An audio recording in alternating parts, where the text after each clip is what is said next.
اور ایسی دشمن کے جس نے بہت سارے لوگوں کو جمع کیا علی کے خلاف، یہاں تک کہ جنگ برپا کر دی اور علی کی جان کے دشمن ہو گئے، اور بہت بڑی جنگ ہوئی جس کے اندر ہزاروں لوگ مارے گئے۔ موقع مولا علی کو مل گیا کہ وہ جیت گئے اس جنگ کے اندر، اور جو فتنے کی اصل بنیاد تھی اور جنگ کی اصل بنیاد تھی اس تک پہنچ گئے، اور اسے مار سکتے تھے لیکن اسے چھوڑ دیا، جو اصل بنیاد تھی جنگ کی، جو خود مولا علی کی دشمن تھی، اور پھر خود اس فتنے کو بپا کرنے والی تھی، جس میں ہزاروں لوگ مارے گئے۔ مولا علی کے بھی لشکر کے افراد مارے گئے، اس کے لشکر کے بھی ہزاروں لوگ مارے گئے، اور پھر مولا اس تک پہنچ جاتے ہیں، اس قبضہ کر سکتے تھے، مار سکتے تھے، لیکن مولا نے کہا کہ اسے چھوڑ دو، اسے اپنے شہر جانے دو۔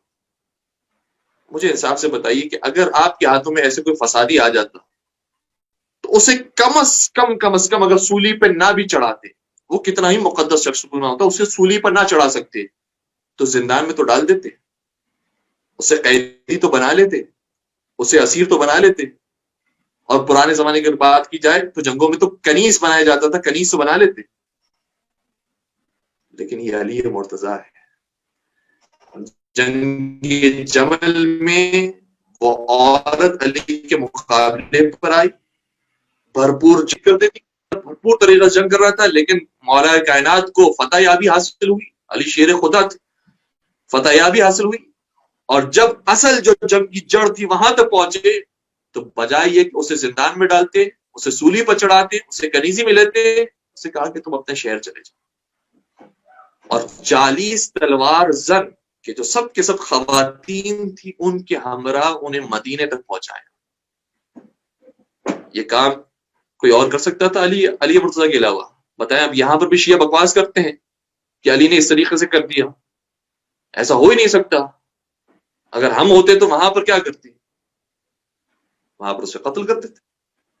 اگر ایک فرض کریں کوئی بھی ہمارا دشمن ہو اور اس طریقے سے وہ ہمارے مقابلے پر کھڑا ہو جائے، جنگ ہو جائے، ہم اس پر قبضہ بھی کر لیں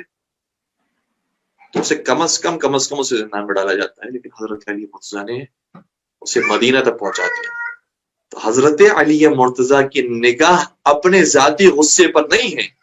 حضرت علی مرتضی کی نگاہ اپنے ذاتی فائدے اور اپنے ذاتی نقصان کی طرف نہیں ہے، حضرت علی مرتضی کی نگاہ دین کے فائدے اور دین کے نقصان کی طرف۔ اس لیے دین کی خاطر حضرت علی مرتضی نے بہت ساری چیزوں کو برداشت کیا ہے، چاہے وہ جنگ خندق ہو، چاہے وہ جنگ جمل ہو، چاہے وہ جنگ صفین ہو، چاہے وہ جنگ نہروان ہو، اور اسی طریقے سے حضرت سیدہ کائنات کی شہادت اور ان کے زخمی ہونے کا واقعہ ہو، ان ساری چیزوں کو مولا متقیہ نے برداشت کیا ہے، اور یہ تربیت دی ہے کہ کس موقع پر علی تلوار نکالتے ہیں، کس موقع پر تلوار نیام میں ڈالتے ہیں۔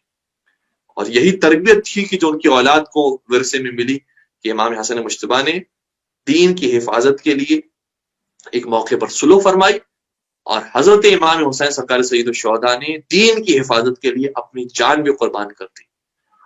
تو جانتے تھے کہ کہاں جان قربان کرنی ہے اور کہاں سلو کر کے دین کو بچانا ہے۔ اس لیے حضرت علی مرتضی کو ہم اور آپ اپنے سے مقایسہ نہیں کر سکتے۔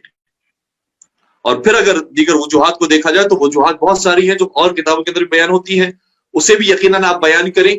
کیونکہ بہرحال اصل وجوہات وہی ہیں۔ یہ جو اب تک ہم نے باتیں بیان کی، یہ حقیقت میں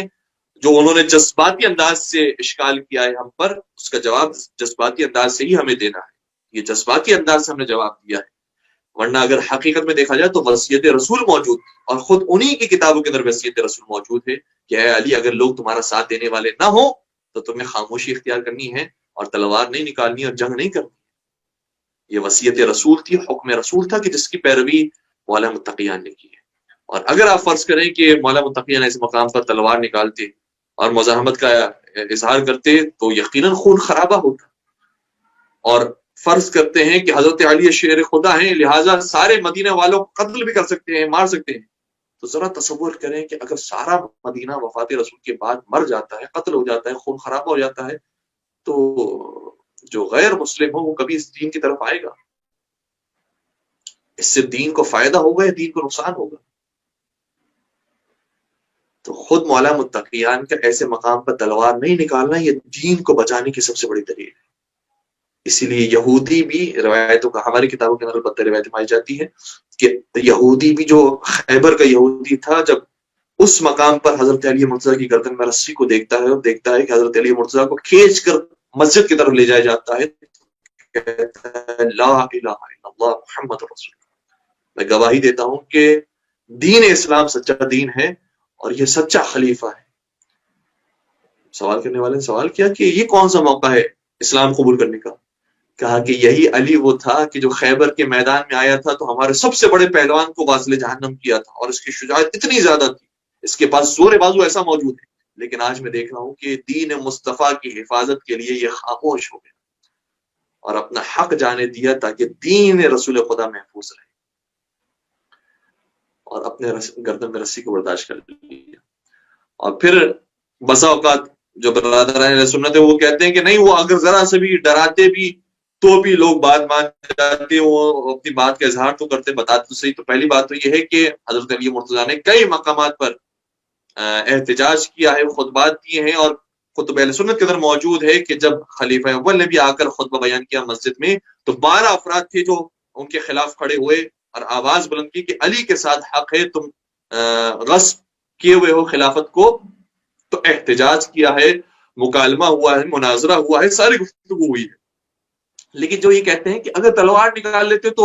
وہ خود ڈر جاتے اور چلے جاتے، تو علی شیر خدا تھے۔ تو سوال یہ ہے ان سے کہ اگر فرض کریں کہ علی تلوار نکالتے اور وہ نہیں ڈرتے تو پھر کیا علی اپنی تلوار کو نیام میں رکھ دیتے؟ یہاں اب مارنا چاہتے تو مار لو، اور اس طریقے سے اپنی شہادت بھی پیش کر دیتے، سید کائنات کی شہادت بھی پیش کر دیتے، اور پھر بالکل ہی دین یتیم ہو جاتا۔ یا پھر ایسے موقع پر تلوار نہیں نکالتے، تلوار نیام میں نہیں ڈالتے، بلکہ وہ جہاد کرتے، اور جب جہاد کرتے تو پھر وہی نتیجہ ہوتا جو ہم نے آپ سے پہلے عرض کر دیا کہ مدینے پہ پھر خوب خرابہ ہوتا، اور اس طرح سے لوگ دین اسلام کی طرف کبھی بھی گامزن نہیں ہو سکتے تھے۔